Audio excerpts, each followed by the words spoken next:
Hey guys, just a reminder, my online course is Birth Story Academy, and you can enroll in it at birthstory.com. It's taught by me. You can be in your jammies. It's online. It's pre-recorded, and it has a ton of freebies and downloads. It's everything that you need to prepare for your hospital birth. So hope to see you in Birth Story Academy. In today's episode, I interviewed Gina Mundy. Now, Gina is an attorney and she specializes in case law around pregnancy, childbirth, and postpartum where outcomes are poor. So I'm going to say trigger warning, but the reason for this podcast episode is because there is a reality in our healthcare system in the US and then in systems throughout the world where there is a misuse of power. There is institutional racism. There is a staffing problem going on. And also mistakes are just simply made. And sometimes when those things all come together, babies die, moms die, or there are long-term injuries that result in lawsuits. And so today I'm discussing those things with Gina Mundy in her book. And her book is really preventative care. The book is A Parent's Guide to a Safer Childbirth. And we walk through what are the big culprits, like what's going on that's leading to bad outcomes, that's leading to people hiring Gina's firm to redeem them, protect them, give them back something when they've lost everything. I really enjoyed today's episode.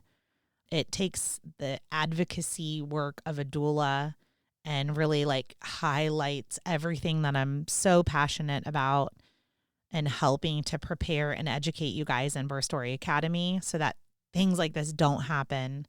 Gina takes it really to the next level in her book. And I really think that these two things should be paired together. I think everyone should be reading A Parent's Guide to a Safer Childbirth if you're birthing in a hospital. And like I said, Birth Story Academy is for people who are birthing in a hospital. If you're birthing in a hospital, I hope that you will grab this book, A Parent's Guide to Safer Childbirth by Gina Mundy, and that you will enroll in Birth Story Academy. And today we dig into some really hard stuff. And I hope that you're here for it because you need to be. Okay, let's get to it.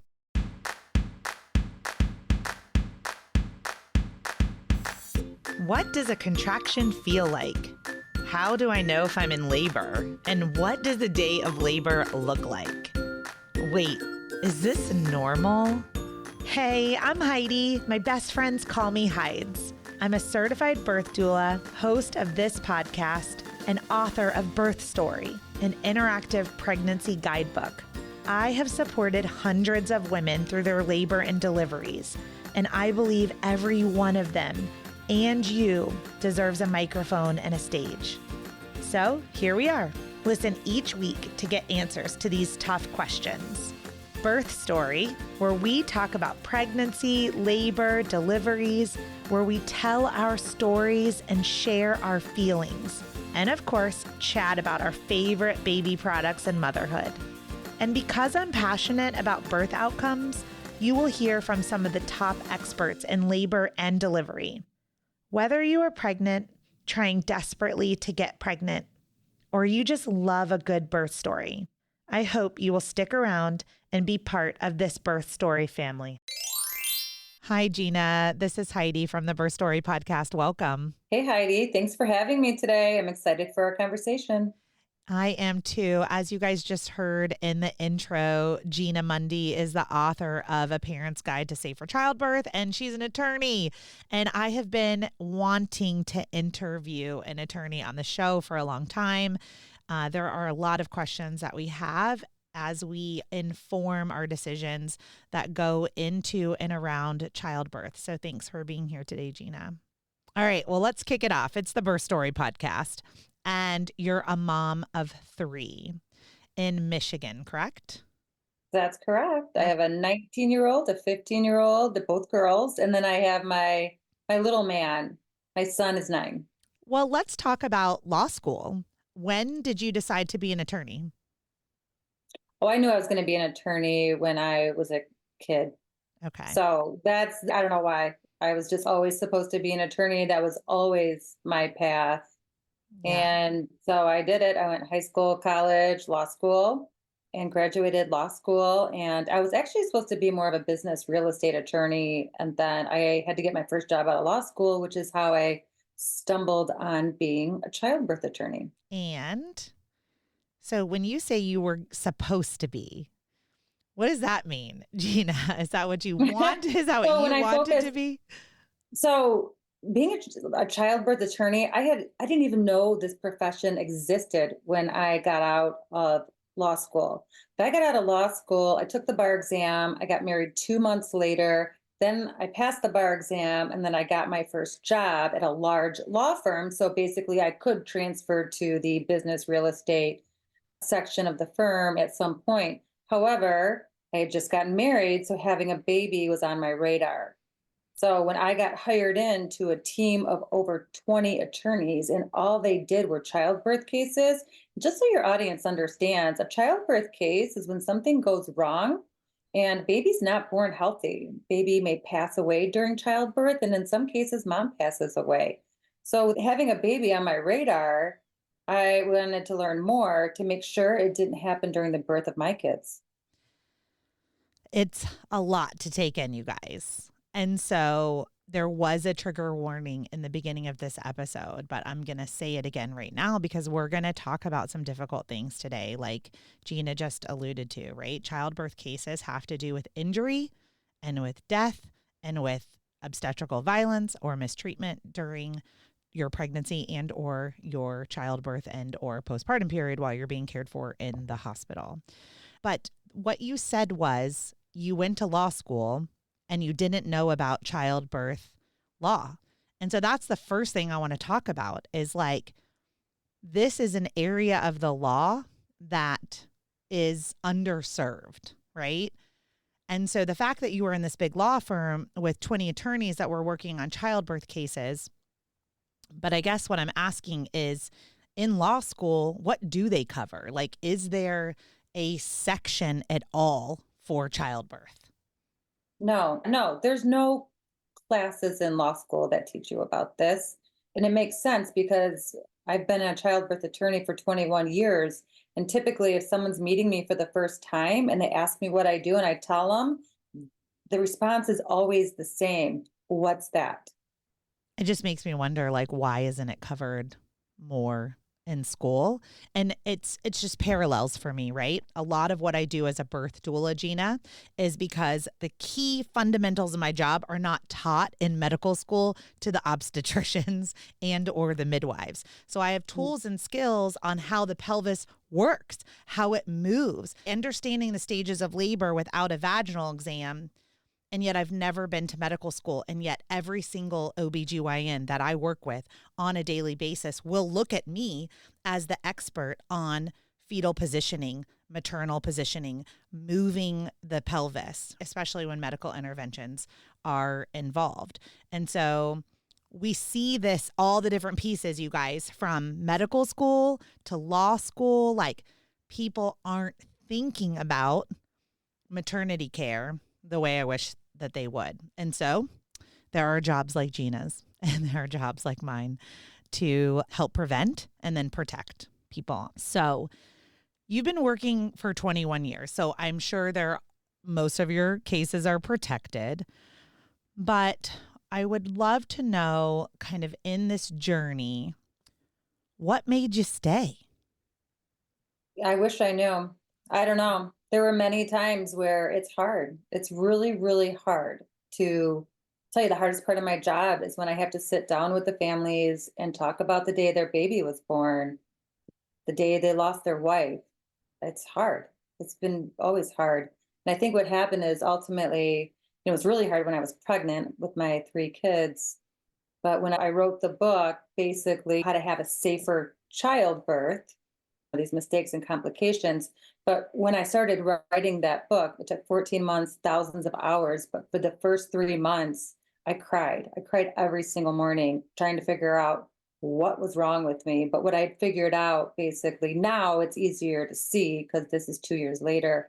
But I obviously had emotionally suppressed everything that I had seen and whatnot. So writing the book was very therapeutic for me because I could get it out. But then after that 3 months, there was this, clarity that I did have the understanding and the knowledge to write a book to help parents have a healthy baby. And again, prevent these mistakes and complications I have seen for 21 years. Because in many cases, they're reoccurring issues, reoccurring mistakes that every parent should know to give them a heightened sense of awareness. And as you said during pre show, activate their intuition. What we do, Gina, I think is so parallel. I always say that my first job as a birth doula is a witness. Now, since I have been, this is my 21st year also, Gina, as a birth doula. Gina, your book, A Parent's Guide to a Safer Childbirth, is an opportunity for people to prepare for childbirth in a different way. We think about, well, let's take a hypnobirthing class. Let's take Heidi's childbirth education class. I have Birth Story Academy. Let's do that. That's going to prepare us for our hospital birth, right? But what's really important is thinking about what our rights are and what are the most common things that we see that lead to poor outcomes. And so I wanted to talk to you, Gina, a little bit about that in 21 years. What are some of the overriding themes that went into your book of things that you believe could be preventable? Yeah, there's a lot of things that could be prevented. One of the most important chapters by far is chapter 11, and that goes over your common mistakes, common issues that are in the baby cases. And number one, most common issue and mistake in a baby case is the drug Pitocin. Pitocin is in almost every single one of my cases. So that is very important that if you're going to undergo a Pitocin induction, that you have an understanding on how to have a safe one. I wrote chapter 14, which is how to have a safe Pitocin induction, because I have seen the Pitocin inductions that have gone wrong since February 2003. I have researched the drug extensively. I know the hospital protocols. I know how doctors, nurses, what they think about it. I know a lot. So I wrote, if you want to have a safe Pitocin induction, follow chapter 14 and those guidelines. Now, listen, I also wrote my book too for my children, because this is how I would prepare my family for childbirth is completely different than how somebody may traditionally prepare. So in starting to write this book, and why the whole premise why I wrote it was actually just in case I'm not around for the birth of my kids, I wanted to write down, okay, kids, this is what you need to know. But when I went from attorney to author, I realized that there was much more that needed to actually get out there, and that my book or my writings at that point could help, other families. So continuing on. So chapter 14 then would be your Pitocin, how to have a safe Pitocin induction. But listen, and actually, I think every expecting parent should read that chapter, whether you intend to get a Pitocin induction or have Pitocin in or during your labor, because you could be at a situation, and this is actually a story that's in the introduction of the book. Mom comes in, she's 38 weeks pregnant, and there's concerns about the baby. Mom's not in labor, but the team is like, listen, I would not leave the hospital. Something's up with the baby. Baby's inside you. We don't know what it is. You have two choices. You can have a C-section or you can have Pitocin induction. Which one would you like? And there are concerns about your baby. You have to be able to make those, quick decisions. So yeah, so that's Pitocin's the big one. Another common mistake or complication, or I should say issue in this case, is a busy labor and delivery unit. So when the units are busy, the delivery team, they're running hard, they're thinned out, and eyes are not on you. And actually, this is very interesting, but I, as a childbirth attorney, love doulas, because if the unit is busy like this, you need a second set of eyes on mom. And you got to remember, when you walk up to labor and delivery and you're ready to go into labor, your delivery team is typically who was scheduled to work that day. These are not people you have a pre-existing relationship with. Yes, you have a doctor. Guess what? Your doctor is not coming in. The only doctor comes in to catch baby. That's what I think people don't understand. Well, actually, if they listen to your podcast, I think they'd understand that.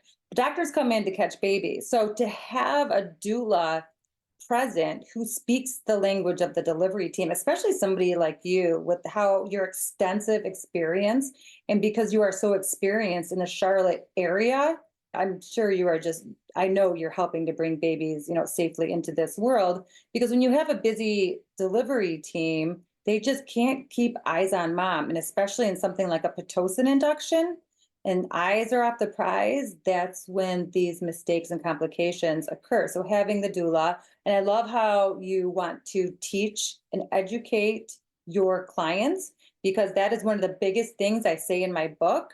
Listen, if you want to prevent these mistakes and complications, you have to be educated about childbirth in order to make those good decisions. Families, in my cases, are one decision away or minutes from a healthy baby. So it's extremely important that you're making those good decisions. And I know when you have a doula by your side, giving you the nod, working with the delivery team, overseeing what's going on, let me put it this way. In my 21 years, I have never had a doula in a case. Listen, I would have a doula in a case as a fact witness if she even just stepped into a mom who was in labor. She steps into the room, she's a fact witness in my case. She helps mom prenatally through prenatal education. She's a fact witness in my case. I've never had a doula anywhere near a mom in one of my cases. And, one of the biggest lessons, just to keep going, is from the families in these cases, because in these cases, they roll up to labor and delivery and they don't have an understanding of childbirth. They don't have a doula, and they're just relying on the delivery team to safely deliver their baby. And unfortunately, that's not what always happens, as I know from the past 21 years. And remember, when I was hired in on a team of over 20 people. Gina, I have a lot of questions and I want to dig into Pitocin. I want to dig into busy labor and delivery units. And I also want to dig into the kind of myths of continuous fetal monitoring, also, if we could. But before we dig in, I just wanted to tell you 2 side notes. So I've attended around 1,500 births, and this is my 21st year. And I actually have been called twice. And many more lawsuits have been filed, and for everything from they wanted to encapsulate their placenta and the placenta just disappears to pathology without their consent after they've already signed a consent to release it into their, so I would say kind of simple things like that.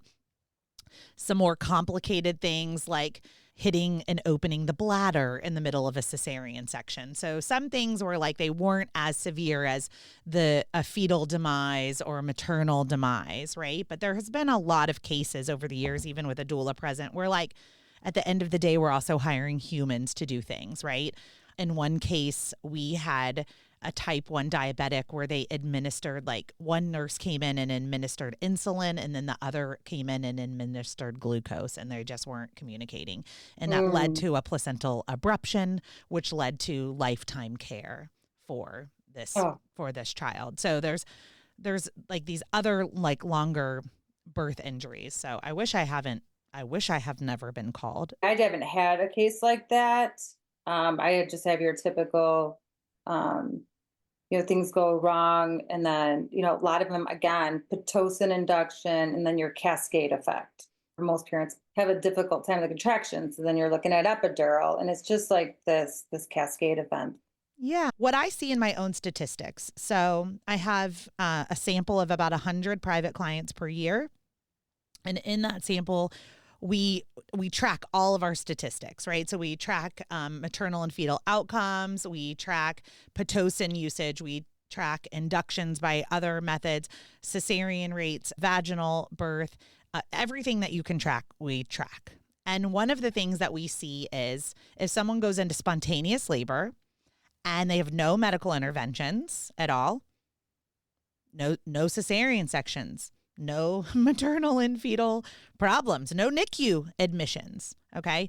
But the second we add Pitocin in, which is what you're talking about, Gina, we see the long cascade of interventions that lead to much higher cesarean rates. In my 100, like last year, I had 6 cesarean sections. I don't count scheduled. Like if someone hires me just to have a scheduled cesarean section, that's different. But those that hired me with an induction of labor, spontaneous labor, only 6 cesarean sections out of 100. And people wonder, how do you have such a low cesarean rate, right? And I think it's reading books like Gina's, The Parent's Guide or A Parent's Guide to a Safer Childbirth. And like you said, Gina, learning about Pitocin. But like, what do you believe is happening with Pitocin? Is it Pitocin itself, or is it the misuse of Pitocin? Misuse. Okay. So basically, I'm not a fan of Pitocin, obviously.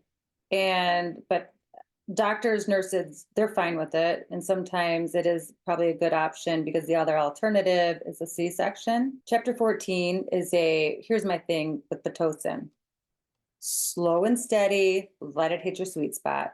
That's my take on it. That's the easiest way I can say it for your audience, because Pitocin, as it's actually really easy. Start at 1, and then doctors can go up by 1 or 2. So they can go 1, and then 2, then 3. And actually, it's the doctor writes the order. It is your nurse that runs your induction. Very important distinction right there. And that's why it's so important to make sure you have a good labor and delivery nurse. Now, listen, I love labor and delivery nurses. Most of them are great. Some of them are not. So you've got to be really comfortable because they are following the doctor's orders and running your induction. But like I tell them in my book, you're just going to go up nice and easy because Pitocin's a very, that's individualized drug. How your body responds to Pitocin could be completely different on how someone else responds to Pitocin. So with that said, nobody knows how you're going to respond to Pitocin. So I like slow and steady. Let your body react to it, hit that steady state. So if you're on a Pitocin induction, your nurse needs to be like, I'm increasing it. Okay, are you increasing it by 1 or 2? And, I like 1. Some doctors like 2. You may have seen, I was on a podcast and they've seen it go up by 6. And, of course, I want to have a heart attack. So, if in case your audience doesn't understand, Pitocin makes you contract.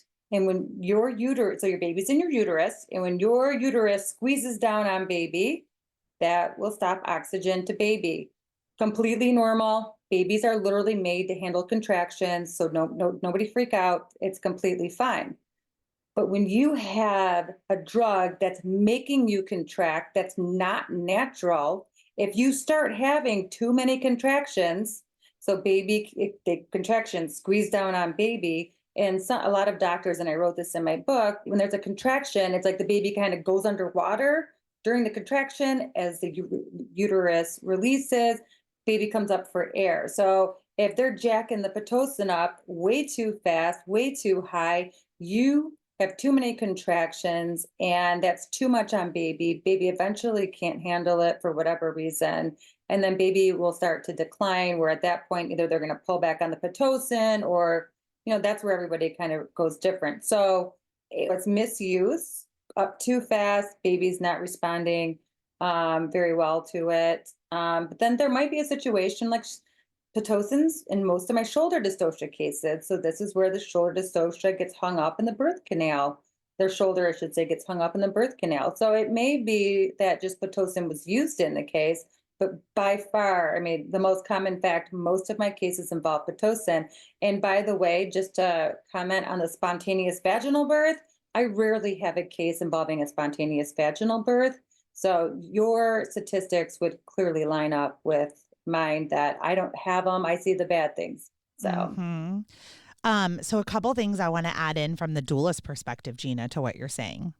First of all, I also don't see shoulder dystocia as a birth doula because my clients do not push in the lithotomy position, and they do not push with their knees wide, which closes the outlet of the pelvis. They push with their knees together and their ankles out, which opens the outlet of the pelvis if they're like epiduralized. If they have free movement, we're doing lunges, we're moving the mid pelvis, we're moving the outlet.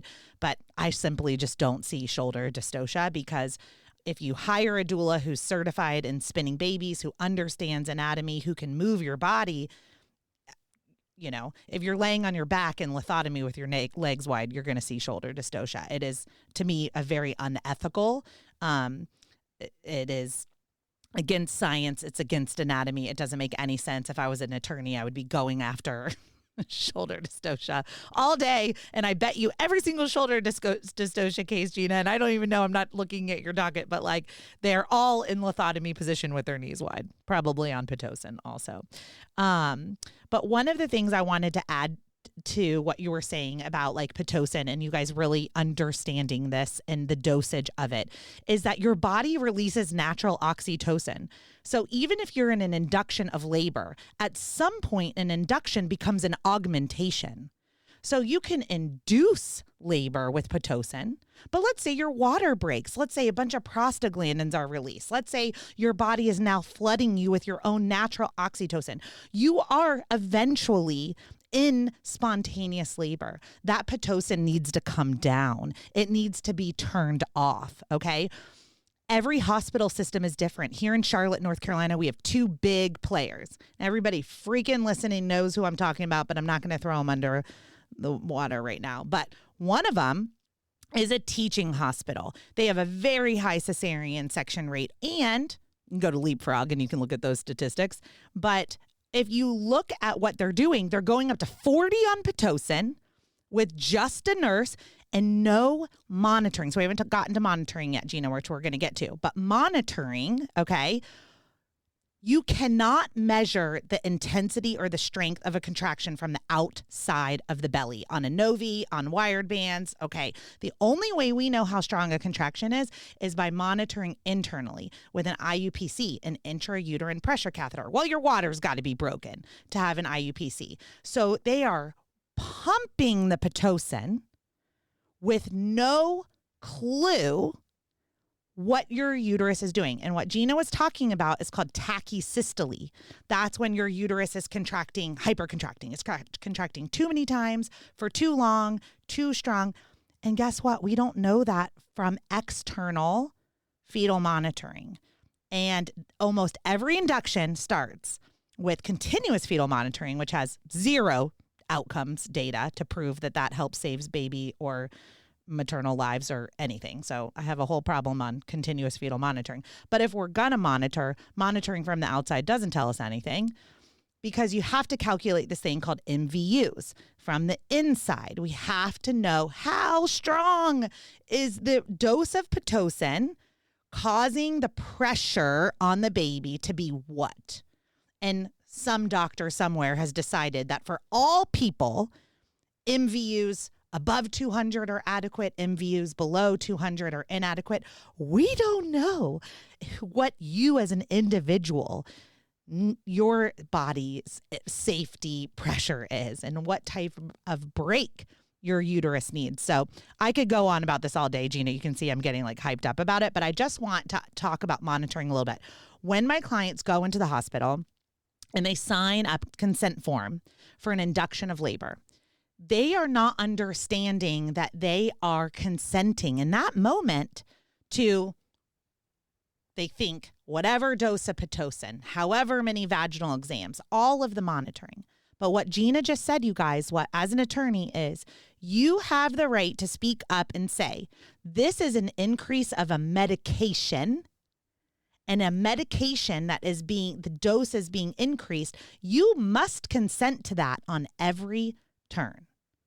So the doctor may recommend going up by 6, but you do not have to consent to that. You can consent to, well, I don't want to go up at all because you're not laboring in the room with me bedside. I'm a quiet breather. I'm sorry, I'm not a loud primal moaner. I'm a very quiet, intuitive. You think I'm not in pain. You think these contractions aren't strong, but they are. That Pitocin doesn't need to be touched. So we also have a problem in this country, Gina, about believing women about how strong those contractions are and what stage of labor they're in. So I thought you could help continue on my rant right now about monitoring. But what I find is that my clients who don't go through Birth Story Academy and they're coming to me to be their doula first, no one has ever walked them through what your consent, when you consent to this, what else are you consenting to? So if you could talk a little bit about consent, informed consent, and decision making with fetal monitoring and what you see in your cases, that would be super helpful. Oh, sure. So, first of all, mom's decision maker all day long. If a doctor is trying to tell you something, should be in the form of a recommendation. Now, a doctor may be like, okay, we're going to do Pitocin, we're going to up it by 2, we're going to do this, we're going to do that. But it's no, no one does anything to mom without mom's consent. They can't up Pitocin, they cannot do fetal monitoring, they cannot start an IV, they cannot turn mom on side, they cannot do C-section, nothing. Mom, you're the decision maker. Just keep that in mind. So with that said, I know you're on fetal monitor, but back to Pitocin, Yeah. if what I would do prenatally during your pregnancy, discuss the possibility of using Pitocin just in case you have to make that decision at 38 weeks unexpectedly, and be like, I want slow and steady Pitocin. You put it in the order. Don't up me by 2, up me by 1. And then I want to be notified every single time it is increased and when is increased. Because, right, they'll do an order by 1 or by 2 every 30 minutes. So if you have a robot nurse is just going to go boom, boom, boom. No, no, no, no, no, no.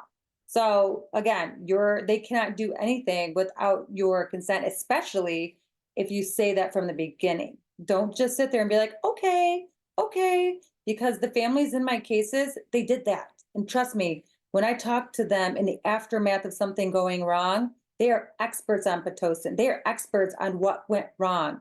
And had they known this beforehand, they may not have been sitting there talking to me.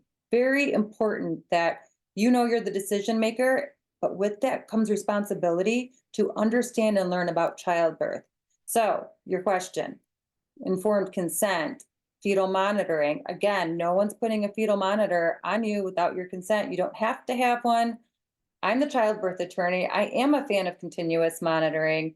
Now, I know we have the Novi that you just mentioned. So, you have the Novi over there? 'Cause the We Novi is do. Yep. Novi. yeah. Now, I do have a chapter on the 3 different types of monitors, the external, but yeah, if you're on Pitocin, I do recommend having, as part of the Safe and Pitocin induction, having an internal monitor so you can monitor those contractions because again, they're hard on baby. And from what I've seen in my cases, they have like an external monitor and it's not picking up the contractions. Now, listen, maybe if you're at 1, you have an uncomplicated pregnancy, there's no concerns about baby, what you have to figure this out. At least you'll have the knowledge base though once read my book. But with informed consent and monitoring, again, they can't place an internal monitor. And let me tell you one other thing. I know to place an internal monitor, your water has to be broken. They have to break your bag of water. Listen, in my baby cases, it is always after the water breaks that something goes wrong. So that is a huge decision that they're going to break your water. This is what I say literally in my book. If a doctor, remember, recommends, not tells you they're going to break the water, recommends they're going to break your water, your response should be, is there a medical reason you want to break my water or do you want to be home for dinner? I've heard both. And so some doctors may be like, oh, how could you say that, Gina? No, thank you. I hope that should be your doctor's response. Your doctor should be literally insulted that I just said that. That's a good doctor. They're not breaking your water to be home for dinner. The problem is I've seen the other ones who have. So again, breaking water, huge decision. And Pitocin, big decision. Internal monitor, big decision. So you got to make sure that you have an understanding of what all of these things are and how they kind of fit together in order, again, to help you make those good decisions. They can't do anything unless you give them permission, and don't let doctors talk to you otherwise. Yeah. One of the questions that I have is that when people are unmedicated, I find it very hard to believe that you can offer informed consent when you're under the influence of so many natural opioids. My clients are drunk. They are drugged. They can barely keep their eyes open. They're signing their epidural consents with their eyes closed. They have no idea what the words on the page are. They're signing for a cesarean section. They're signing for nitrous oxide or Pitocin, and they've been laboring for hours, and they're tired, and they're naturally drugged with the body's natural drugs. I find it hard to believe you can give informed consent in the middle of active labor. And I was wondering how you felt about that. Yeah, it's in my book. So I quoted a doctor, and basically, he was an older doctor. He's actually just retired. And I quoted him. And basically, it was mother should be given all of her decisions prior to going into labor because it is almost impossible to get a true informed consent once mom is in labor. She should literally be given all of her decisions. Now, that's not really realistic. Obviously, you know that. But exactly for the exact reason of what you just said, I mean, this doctor's like any decision that may come up needs to be talked with, with mom way ahead of time because once you enter that state of labor and you're medicated, you're in a different state of mind, 100%. But then again, it's also why preparing for childbirth is so, important. At least you can have, maybe you can activate that intuition even when you're in this different state of mind. But also in my book, I go over chapter 7, having a baby advocate, having that second set of eyes on you. And the baby advocate could be in the form of a doula. As I said, I love doulas. I love listening to you. We are so on the same page with so many things.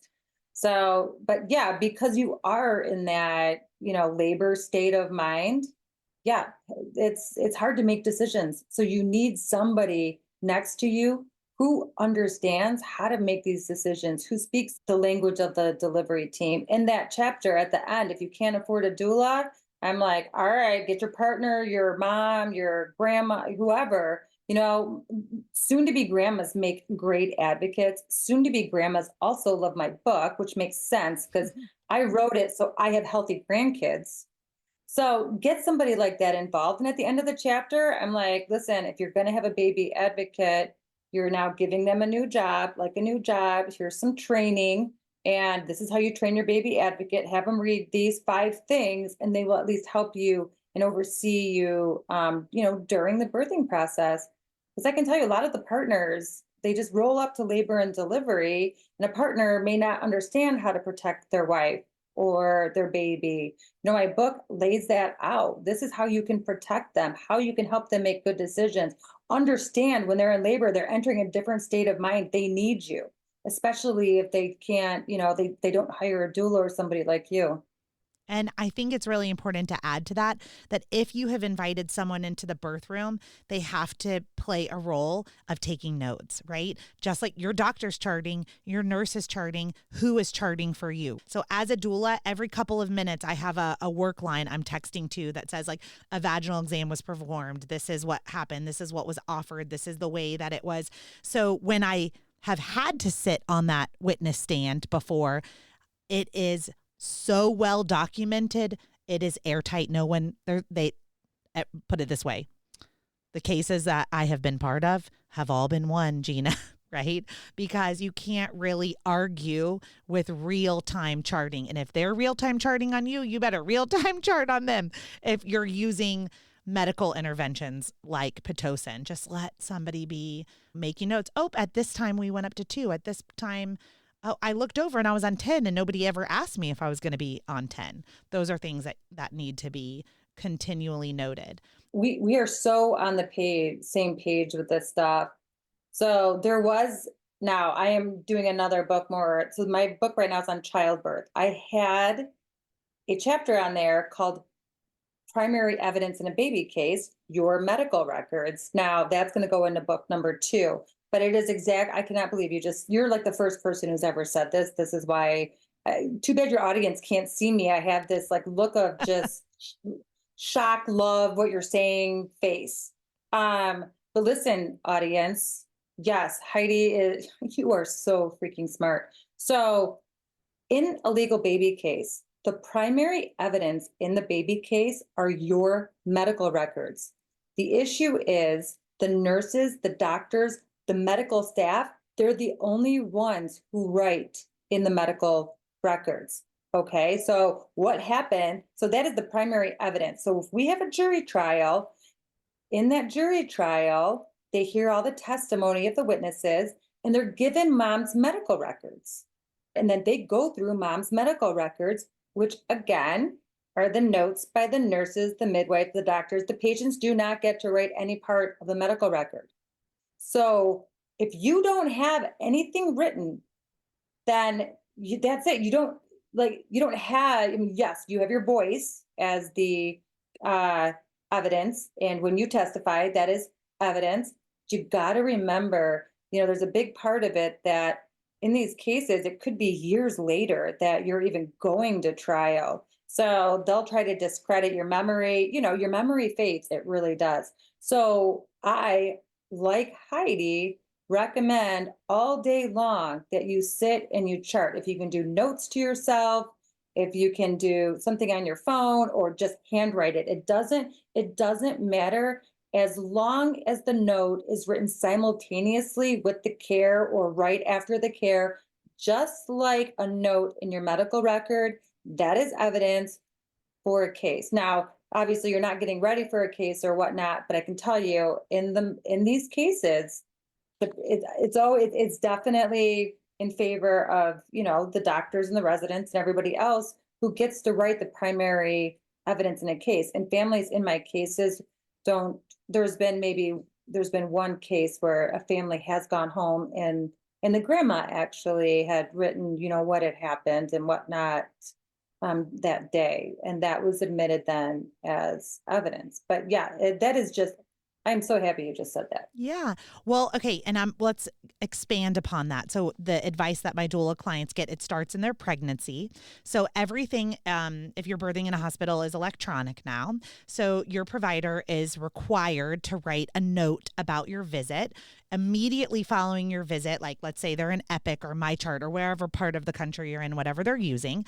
You can log in, you can read that note. The first thing that you need to do is to state, is that note accurate? So you can simply read the note and then you can write a message. Let's say you're using Epic and you're going to MyChart or something. And you can go to your provider and say, I just wanted to let you know, I read the note. I believe everything in there accurately states what we talked about, or it does not, right? They're very busy. Maybe they're charting at the end of the day. Maybe they confused something about, maybe they put you were a smoker because the person right next to you is a smoker. You need to take responsibility to make sure that all of your notes in your pregnancy are accurate and that you're communicating back and forth on these portals. Those become evidence. Another thing that goes into this, Gina, is that when my clients are doing their preparation or anyone's taking Birth Story Academy, we make birth preferences on every decision that is asked of you, from triage to about Pitocin, IV ports, monitoring. All of those decisions are presented to my clients and to people who take Birth Story Academy in advance so that they can ask for those consents. They can read about them, and then we write it down. And then guess what we do? We upload it to the portal before they ever go into labor. That is now a legal document, correct? Right? That involves a case, turns into a case. That's primary evidence in a legal case. Absolutely. And we hope it doesn't, Wow. right? Like, all of this, you guys, is proactive care versus reactive care. We're trying to do things to protect ourselves because our healthcare system is broken. And until it is unbroken, then these are the things, if you are choosing to birth in a hospital, these are things that you have to start thinking about. This is why this podcast exists. This is why Gina's book, A Parent's Guide to a Safer Childbirth, exists, because we're both very passionate about keeping you and your baby and your family safe. And so that leads me into these labor and delivery units are busy. COVID I can't even imagine how many cases came out, right? We had a case of a fetal death come out of COVID. A nurse was assigned 5 rooms. 5. Okay. Baby had a category 3 strip. This is not good, you guys. And nobody was watching it. So My problem, Gina, with continuous fetal monitoring is fine if somebody's looking. But if you've got a nurse pushing 5 rooms, somebody's in a C-section, somebody's literally pushing their baby out. What about the other 3? Nobody's even looking at the strip, right? And this is exactly what happened in the case of my client. It was unfortunate. On my side, everything was documented. I can't, yeah, they got money, but I can't bring them their baby back, So it's very important that these things are documented. And the last part of that, Gina, was on my side is I would call it like photojournalism. So not only do I chart with notes, but I take pictures often and short videos often. What position the birthing person is in, where the nurse is located. I'll take a picture of the screen with the contraction pattern. I'll take a picture of the blood pressures, the pulse. I will just take little things tend to disappear sometimes at hospitals. So I just take little pictures here and there, and we've got photojournalism the entire time that can be used later as evidence if needed. So I hope everyone, considers some of these tips and tricks, and you can find a lot more of them in Gina's book also. So let's talk about, you said you see a lot of cases with the busy labor and delivery unit. Yep. So one-to-one care is great. Okay. But how is there a threshold like 2-to-1, 3-to-1 that you see where in busy nursing units where things get overlooked? Yeah. So typically it seems like the patients are going into the extra room. Mm-hmm. And then, yeah, the nurses typically have more patients, and they're just busy. They're running hard.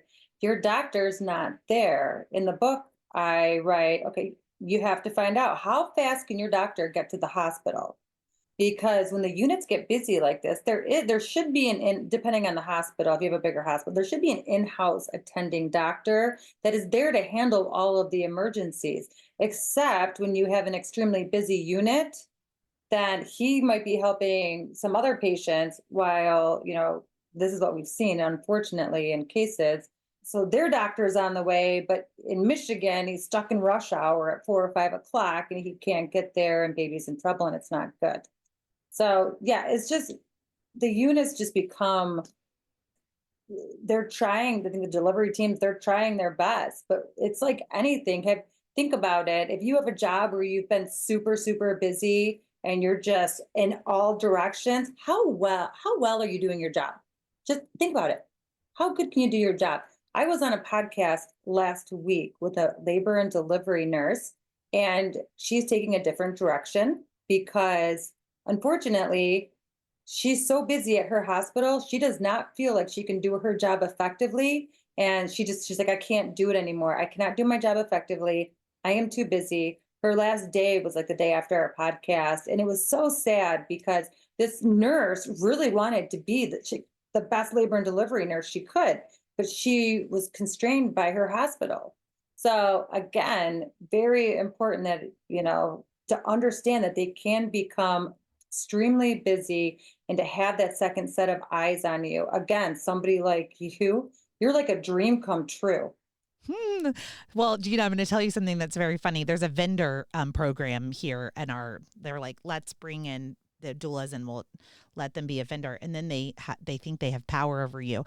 I've been suspended, I think 4 times now from the program, and constantly written up because they have these policies like, hey, don't take pictures or videos of birth. Oh, why? Because that's evidence. So then I photograph and I video every 100% of births that if my client wants me to, right? If no one wants me to, then I'm not going to pull out my camera, but most people would like that.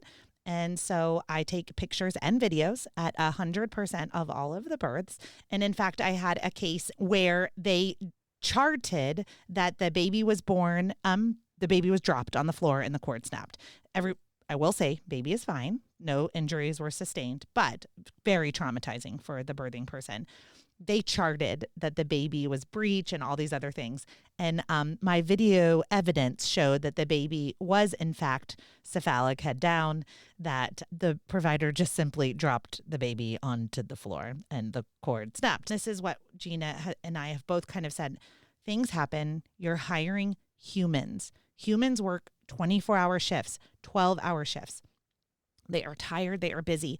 I just had an example 2 weeks ago where my client got an epidural and she is like writhing in pain, and she should be like kind of instantly out of pain. And I'm thinking, she's in transition. What's going on? And I look up and the epidural machine is not connected. Like, it's literally not, like, they put the epidural in her back and then didn't connect it to the fentanyl box. And I'm like, this is real, you guys. Like, this stuff actually happens even when you have a doula. Thank God. I'm like, nurse bell ring, like, hello, can someone help her? And then, they're like, oh my gosh, of course everyone's very apologetic, but so many things are happening on my watch, but I'm able to stop them very quickly, right? So it is for all of you out there that are thinking, I just want it to be me and my partner, and I really want it to be this intimate experience. No, there's 700 people that are going to walk into your room that are not on your team. Have someone else in the room that is on your team, that is a witness, that is a caregiver, that's a coach, an encourager, whatever you want, a doula, whatever you want to call this person, that can help document, be a witness, take notes, so that you and or your partner, if you have one, can simply be in this blissful moment and hopefully nothing goes wrong. But if something goes wrong, then you're not sitting there going, woulda, coulda, shoulda, right? Wish I had XYZ. And nobody wants to think about this, you guys. I know. I'm doing a podcast on maternal and fetal terrible outcomes with a lawyer. I'll tell you though, the hardest part with listening to the families too is they always describe this, pre-baby, and then their whole life changes. And then they always describe, post-baby and just how it's changed. And it's so heartbreaking. So it is just so important to get ready for that big day. I mean, I'm sure like a lot of your audience, but I dreamt of the day I was going to have a baby since I was a little girl. I'm playing with baby dolls, and I would hold my dolls and be like, oh, I can't wait to have my baby. I mean, it's just such a big, powerful moment in your life. It's literally life changing. So getting ready for that big day, getting ready to make those important decisions. Again, I know I've said it. These families are one decision or minutes from a healthy baby. So it's really important that you are ready for childbirth, that you have somebody like Heidi in your corner, just ready to go, because that is how healthy babies are born. Mm-hmm. I'm going to ask a hard question for the audience, you guys, because we're talking a lot about what Gina sees and what I see, and and things that go wrong and in mistakes. And cesarean sections tend to have like a bad rap. It's major abdominal surgery. Not everything goes perfectly. Okay. But what happens is that you're pregnant. Maybe you had a long fertility journey, you guys. You've spent $100,000. You've had multiple losses. Here you are.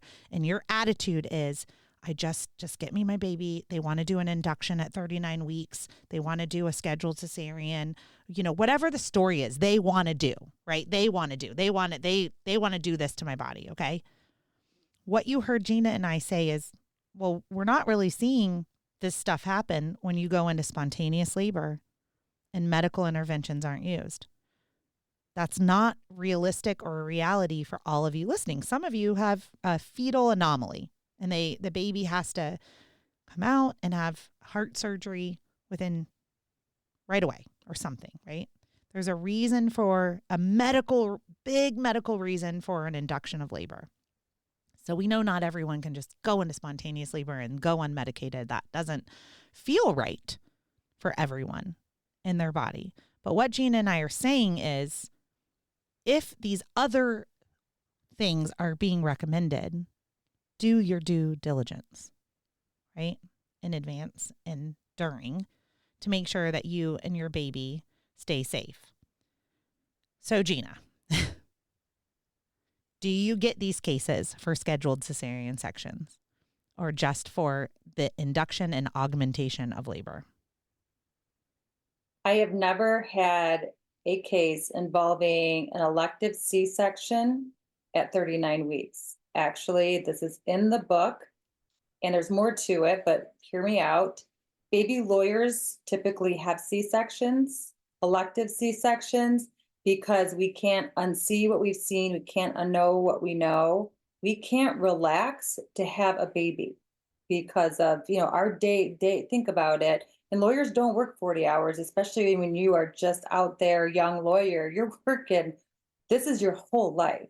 So for us, and then, it's also, we know from our cases, lowest risk to baby is, to have that elective C-section. So back in 2004, when I had my first baby, elective C-sections were not, nah, they were kind of looked down upon still.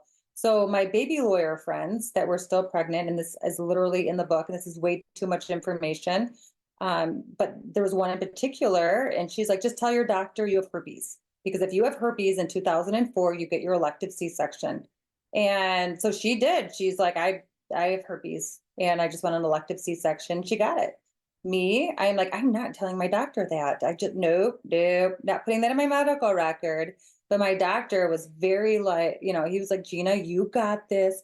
You can do it and whatnot. So I did wake up in labor. I was in pretty hardcore labor. I mean, I was breathing through contractions on the way to the hospital, which I found ironic, but it's probably so exhausted. So I must have slept through the initial contractions. So I woke up in pretty hardcore labor. And then I wasn't at the hospital very long. And then the heart rate went down a couple times. And they were like, just section her. Just because, again, for me to have a baby and relax was very, very difficult. So that's why we do it. Not sure. I wouldn't, my kids, when my kids want to have my grandkids, I'm not going to look at them and say elective C-section at 39 weeks. I wrote this book on labor and delivery, so that way they can go into labor, hopefully have a safe delivery and whatnot. So I'm not saying I would recommend it for everybody, but yes, no cases involving elective C-section at 39 weeks. Most of my cases are more elective induction at 39, 40 weeks. Yeah. I kind of figured that with what I see in my world, which is why I wanted to ask that question. And so I'm telling you this, and Gina's telling you this because we want you to take this information and we really want you to weigh the decision of an induction in Pitocin. Read the package insert, look at the evidence, make decisions. Go ahead, Gina. You know about the package insert? Doctors don't even know about the package insert. Yeah. Package insert is all over chapter 14. The package insert for Pitocin, this makes me so angry. Okay, package insert, bold, capital letters, not for elective inductions at 39 weeks. That's what Pitocin drug insert says. Not only that, it says don't go over 10. At 6, you should be equivalent to spontaneous labor. Sorry. Go ahead. I get so upset. Listen, so do I. Doctors will be in a deposition. There's doctors that testify. They're right out of training and they don't know what the package insert says. And I'm like, how could you not know what the package insert says? This is a major drug. This, it's a high alert medication too, right? Right. As well as Cytotec, you guys, too. So Cytotec is another thing that they use. You're going to die. You're going to just die when you go through chapter 14. It's okay. So I don't know if I put this in the book, but a lot of people call it cytoblast. And by the way, in a lot of my cases, and this is in the book, I don't like Cytotec. Cytotec is cheap, so hospitals want to use it. Cervidil is better if you're going to do anything like that, or the balloon is more natural. Cervidil is like a tampon, you can pull it out. Cytotec is like they just stick the thing in your vagina and then that's it. You contract too much. Oh, well, I mean, I guess take it away or something like that. But no, in a lot of the cases, I'll tell you, Cytotec plus Pitocin, don't like it. No, I don't either. And I don't like things that you can take away.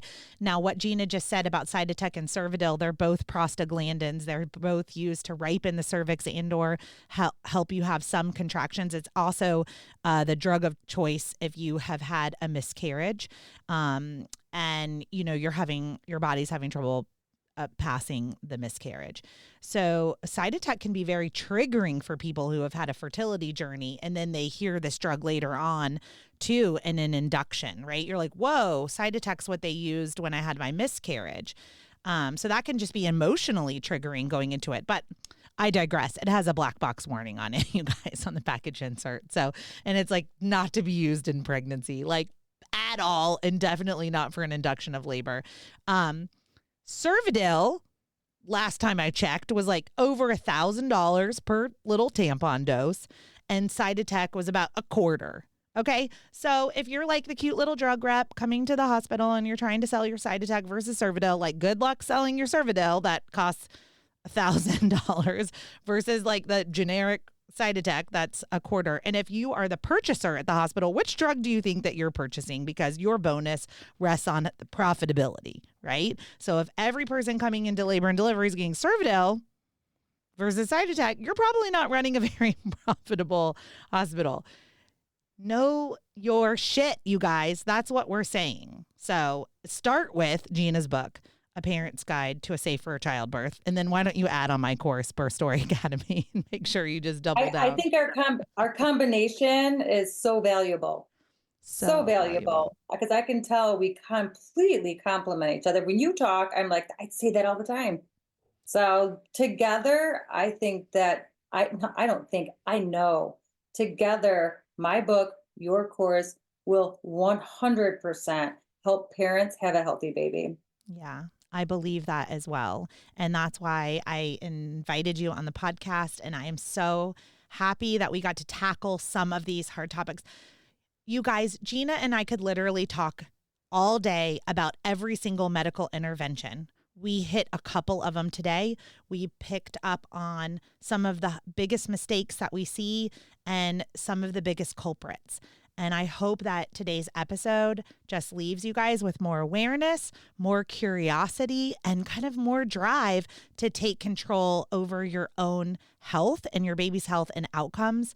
And please, like Gina said, these poor parents that come in and they know everything after the fact. Well, let's know everything before we consent. Thanks for being here, Gina. Thanks for having me, Heidi. Thank you for listening to Birth Story. My goal is you will walk away from each episode with a clear picture of how labor and delivery might go, and that you will feel empowered by the end of your pregnancy to speak up, plan and prepare for the birth you want, no matter what that looks like.